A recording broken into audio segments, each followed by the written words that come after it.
Hello guys, magandang araw sa inyo. Welcome back to my channel.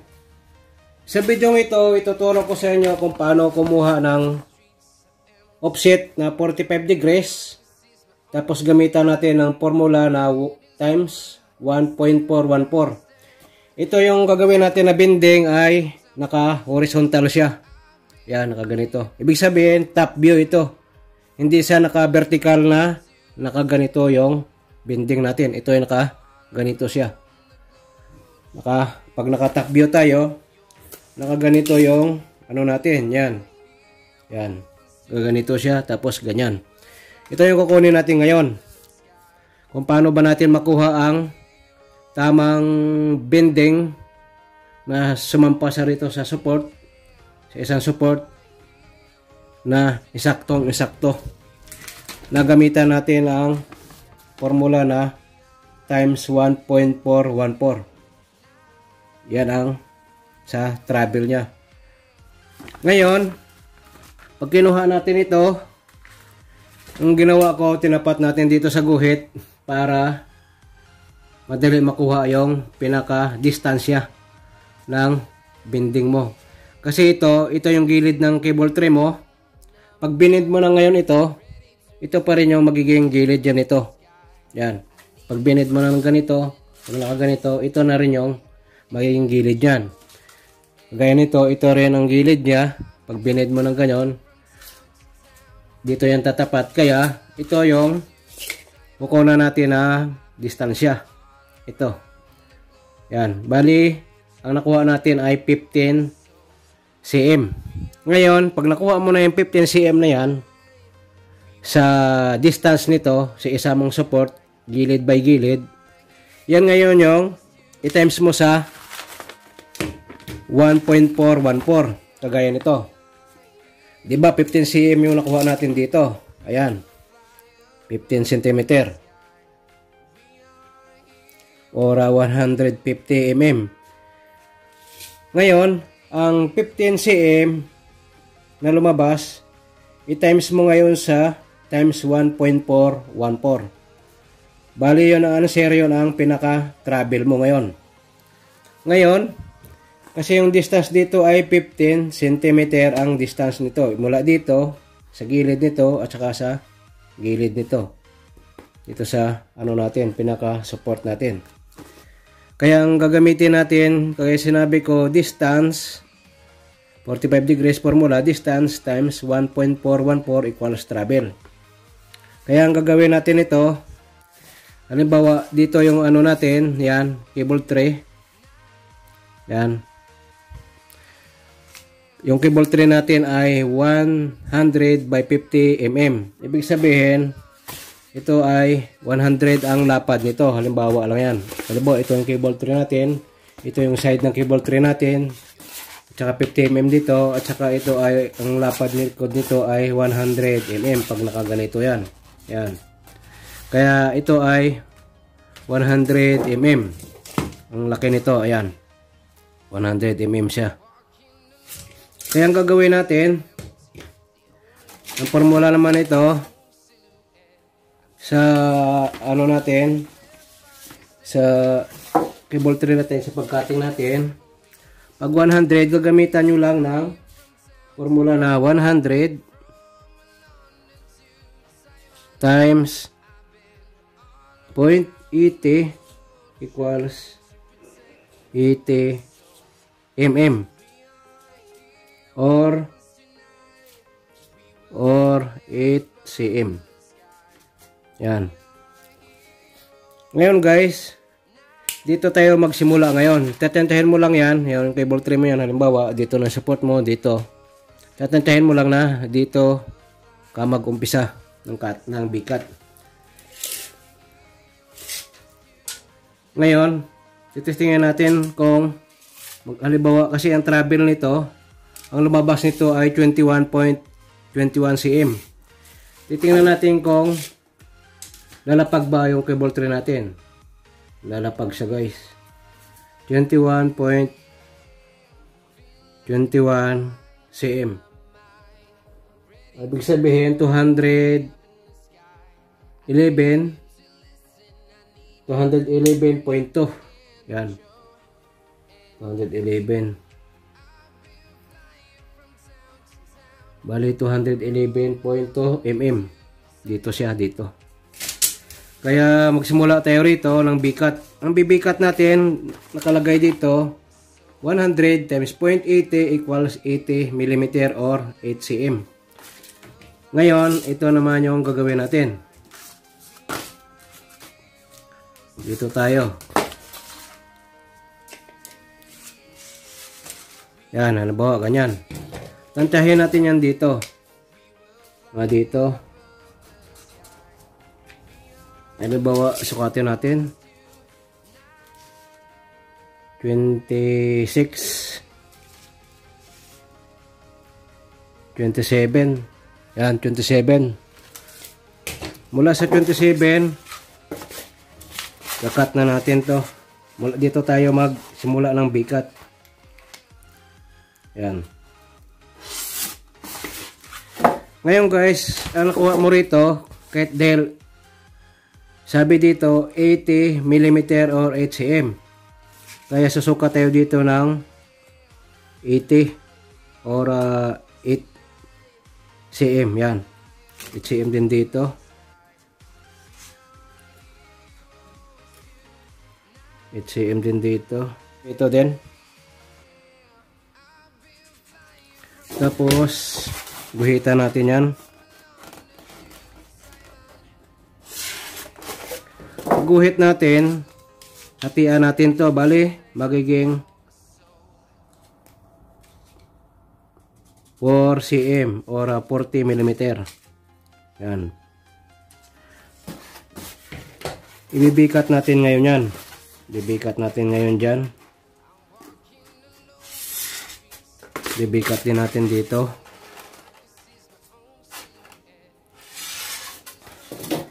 Tapos, kasi ang sinabi dito, kasi yung answer dito, bali 21.21 cm. Ang travel na nito.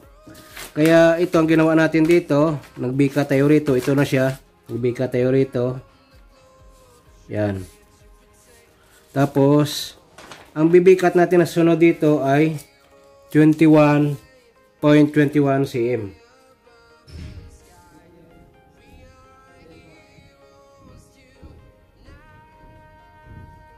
Yan. Kaya ang ginawa natin dito 4 cm 4 cm din dito. Yan.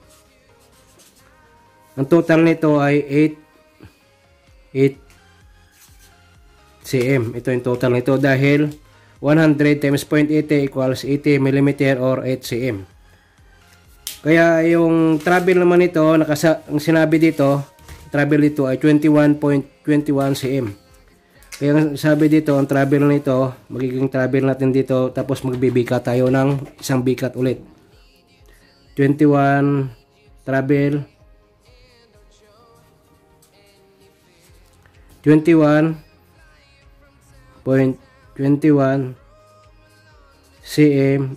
Ang magiging travel natin dito, bibika tayo ulit para sumampa sa rito. Yan. Titingnan natin guys kung tatama nga ito ang formula na times 1.414. Yan. Ngayon, ibibend natin ito mamaya.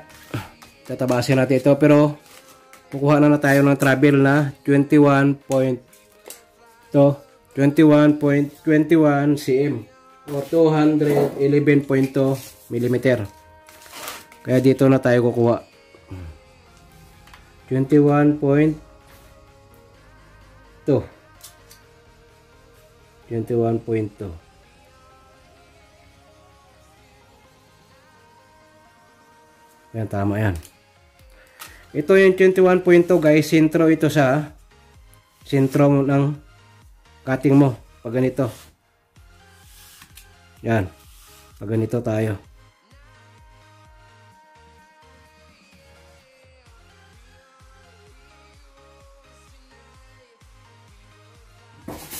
Ito, sentruhan natin to. para sabay na natin katingin kung tatama sa dito. Dito tayo mag 4.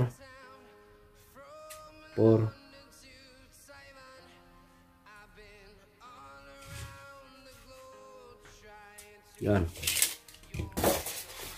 Babalik ito.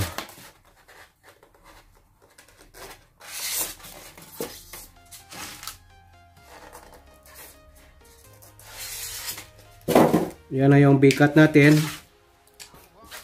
4 cm dito. 4 cm dito.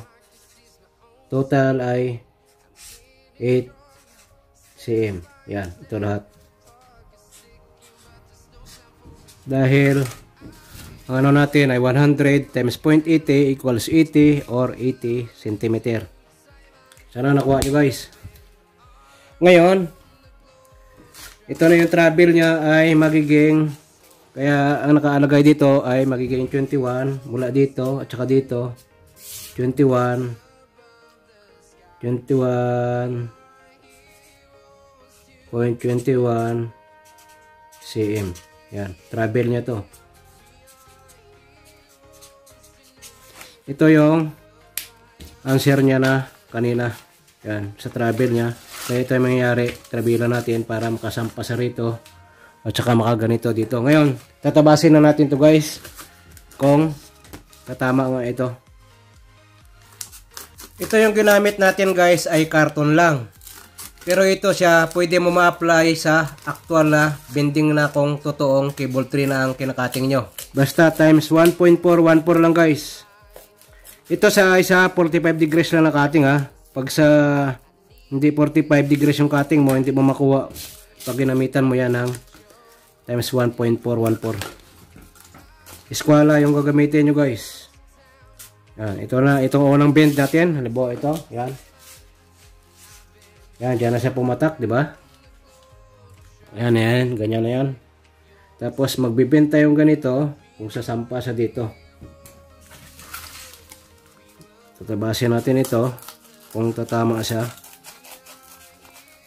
Kung makasampa sa kunyari na support natin na yan.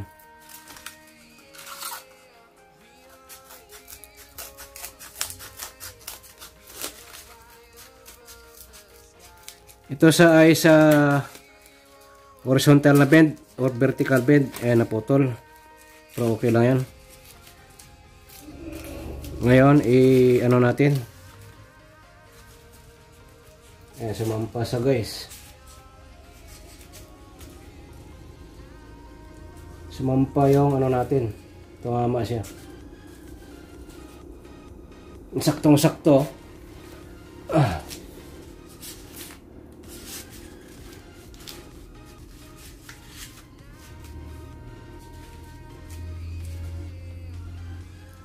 Sakto sa guys. Yan, tumama siya yung ano natin.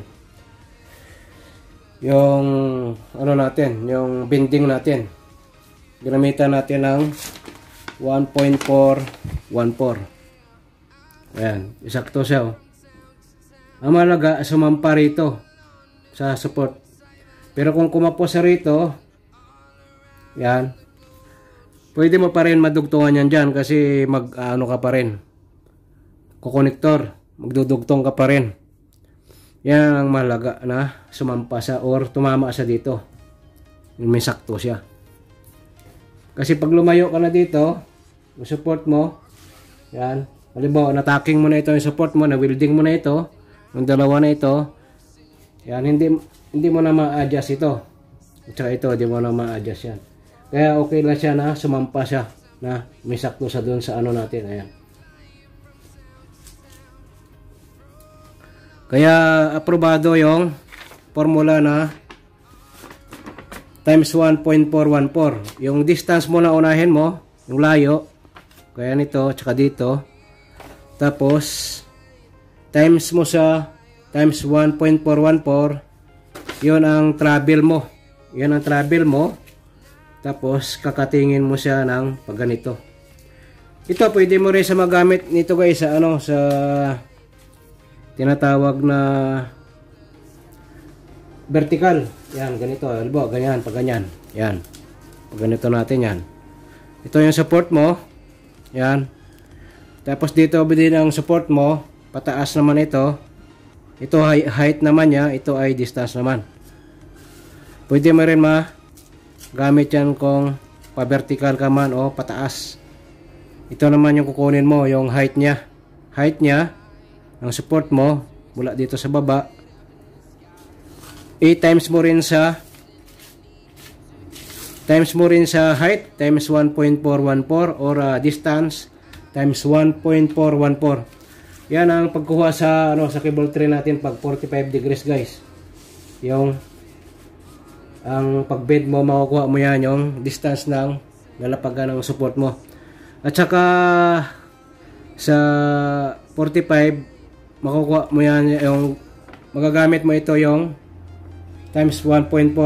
Pero pag sa sa mga ibang degree, halimbawa 22.5 degrees, eskwala na yung gagamitin mo para makuha mo yung tamang bed na kukunin mo sa cable tray mo.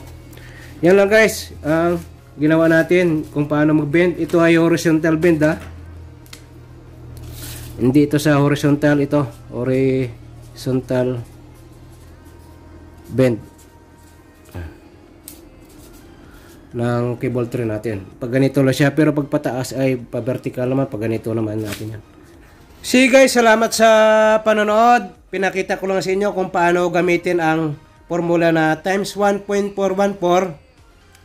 vertical 45 degrees or horizontal 45 degrees. Pwede natin magamit yan, basta gamitan lang natin na formula ng times 1.414. Yun ang travel niya. Ingat kayo lagi kung saan kayo naroroon. Hanggang sa muli. Paalam. And I got your little boo telling me she love me. I got this one, that one. Damn, it's gonna be a long night.